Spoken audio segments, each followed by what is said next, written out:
আদানির চুক্তির কথা আপনারা জানেন। ভারতের আদানির সাথে যে চুক্তি করা হয়েছে সেটা খুবই অস্বচ্ছ প্রক্রিয়ায় চুক্তি করা হয়েছে।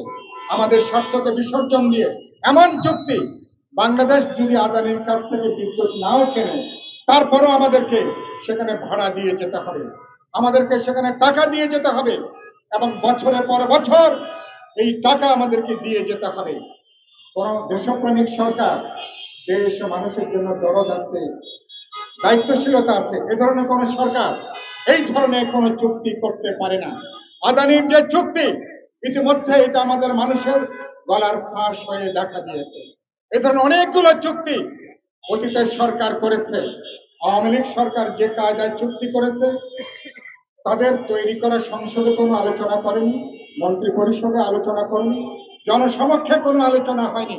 একের পর এক সেই চুক্তি স্বাক্ষর করে জনগণের উপর তারা চাপিয়ে দিয়েছে। আপনারা সবাই নিশ্চয়ই একমত হবেন, এই চুক্তি স্বাক্ষরের পিছনে কমিশন বাণিজ্য কাজ করেছে। যখন তারা কোনো চুক্তি স্বাক্ষর করে মিলিয়ন মিলিয়ন ডলার আগেই তারা হাতিয়ে নেয়, যেটা আমার আপনার খাজনা ট্যাক্সের টাকায়, আমাদের পয়সায় এরা দিনে দুপুরে মানুষের পকেট কেটে আজকে এইভাবে আমাদের জাতীয় অর্থনীতিকে তারা পরনির্ভর করে তুলছে। এবং এদের এই সুদ আসল আমাদেরকে দশকের পর দশক আমরা না জেনেই আমাদেরকে বহন করে যেতে হবে।